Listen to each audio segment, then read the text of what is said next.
Greetings to everyone. I know it's a warm day, but our heart is also full of warmth seeing all of you this morning. As we had alluded to, this is the 125th anniversary of Philippine independence. And I am thrilled on behalf of the Philippine government to welcome all of you at this historic location. But before I go any further, it is just but proper and fitting to recognize all those distinguished guests who grace us on this memorable occasion. First, let me try to just recognize, and he will address us later on, the Honorable Mayor of the town of Jean Lafitte, Tim Kerner Jr.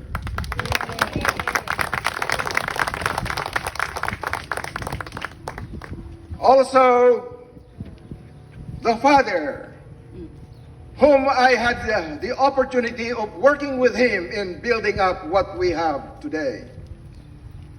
The Honorable Tim Kerner Sr., now the State Representative, Tim Kerner.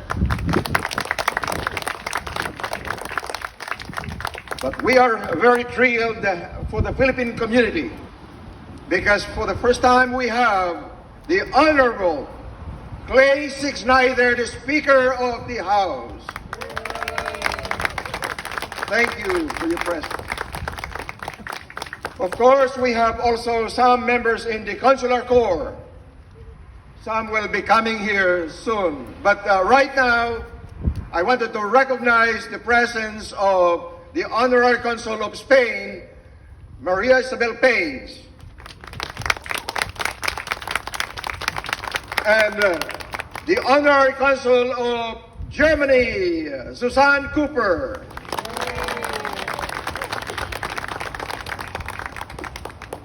It would be hard for me to just introduce everyone by name, but I wanted to recognize also why we are here. It's because of the early descendants that made all of this possible. So let me recognize the early descendants, especially from this area, the Rojas family, and who else are represented here?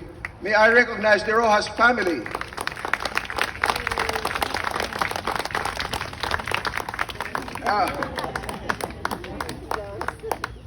Yes. But by geographical location, I wanted to just help me also try to be recognized with your presence. Let me start from the representative or those delegation coming from Shreveport.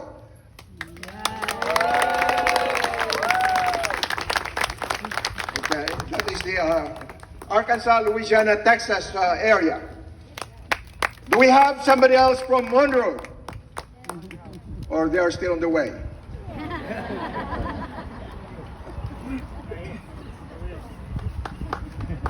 From Baton Rouge.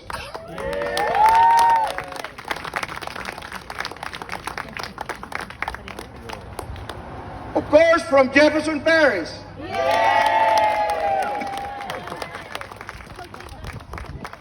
From New Orleans. From St. Bernard. This is just like a pep rally for your election. All right. But I wanted to recognize also the representative of the governor, Vinette Aingar.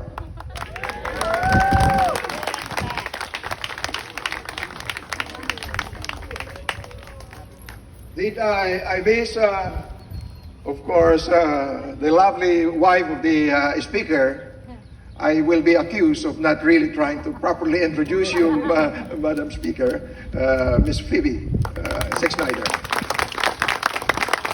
And of course, the better half of the town mayor, Shelby.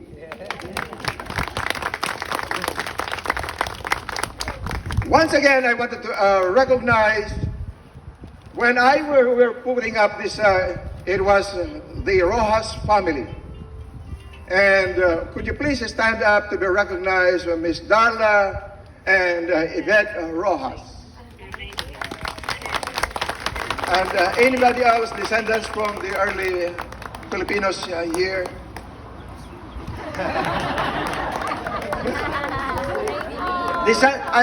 Descendants. All right. But of course, we have the next generation of the Ross family. Now it is going to be the 10th generation, 8th generation, yeah.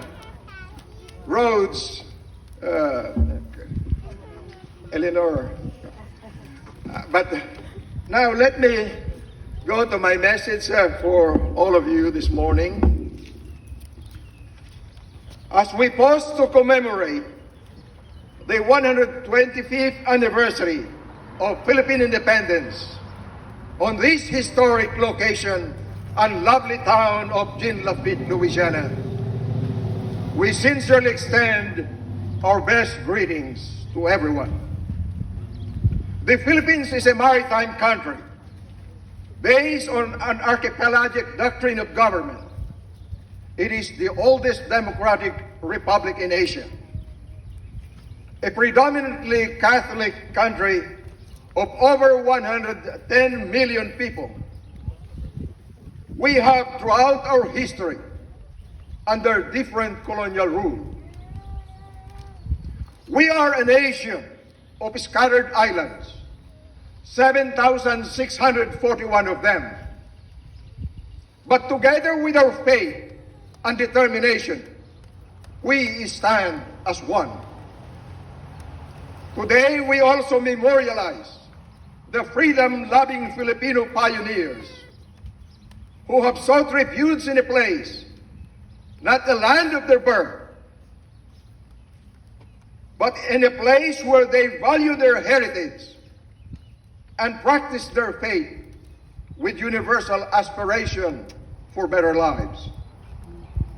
So my countrymen, Filipino Americans, and those who value their Philippine heritage, our aspirational goal is always to remain free so we can unleash the potentials of our God-given talents. Many of those who are here today can relate to all those values. Our horizons must expand, not shrink. In today's society, you can find Filipinos at work, practically in all fields of human endeavor. And I am privileged to interface with most of them.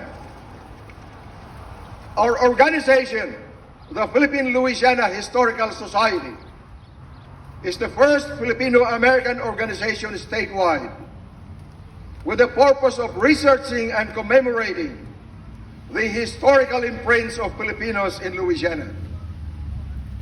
The principal unifying force is Filipino culture and history that transcends time and geography.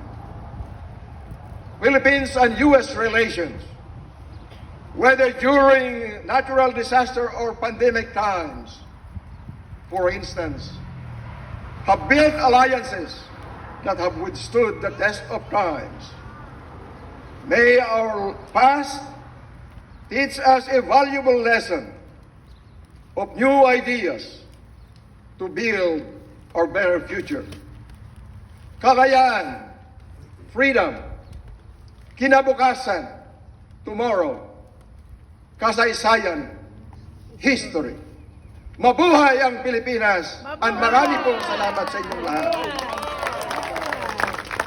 I now yield to Madam